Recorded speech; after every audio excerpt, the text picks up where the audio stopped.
अगर आप भांगड़ किले में सूरज ढलने के बाद रुकते हैं तो कहते हैं आप कभी अकेले नहीं होते। मैंने भी ये बात सिर्फ एक कहानी समझी थी, लेकिन जो उस रात मेरे साथ हुआ वो आज भी मुझे सोने नहीं देता। मेरा नाम आदित्य है और मैं अपने दोस्तों के साथ घूमने गया था। वाह, मैंने कभी ऐसा कुछ नहीं देखा। अविश्वसनीय है। दिन में सब कुछ बिल्कुल नॉर्मल था। हम हंस रहे थे, मैंने कभी घूम ऐसा रहे कुछ थे, नहीं। लेकिन जैसे ही शाम हुई एक सिक्योरिटी गार्ड हमारे पास आया। उसने कहा, देखो, समय हो चुका है, आप सबको तुरंत बाहर जाना होगा। लेकिन हम अभी अभी पहुंचे हैं। ये तो गलत है। कोई लेकिन नहीं, निकलो यहाँ से।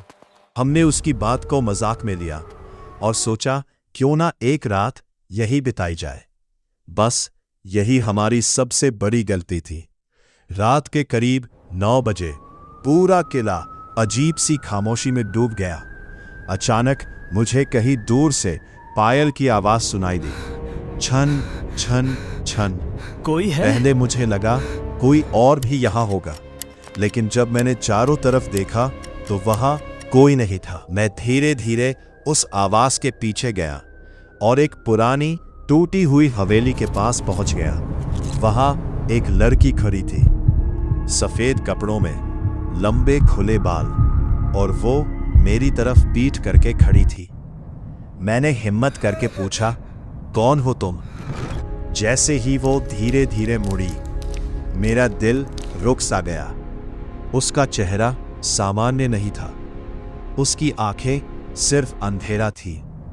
मैं डर के मारे पीछे हटने लगा और फिर मैं भागने लगा, लेकिन वो पायल की आवाज अब मेरे बहुत पास आ चुकी थी। छन छन छन। अचानक किसी ने मेरे कंधे पर हाथ रखा। मैंने धीरे धीरे पीछे मुड़कर देखा। वो वही लड़की थी। उसने धीरे से कहा, यहां रात में कोई नहीं रुकता। और फिर सब कुछ अंधेरा हो गया। अगली सुबह मैं किले के बाहर पड़ा हुआ था। कुछ लोग मुझे उठा रहे थे। उसे उठाओ, जल्दी करो। हाँ, मैं उसकी टांगे पकड़ता हूँ। सावधान रहो। और पूछ रहे थे, तुम अंदर कैसे रह गए? मैंने कुछ नहीं बताया।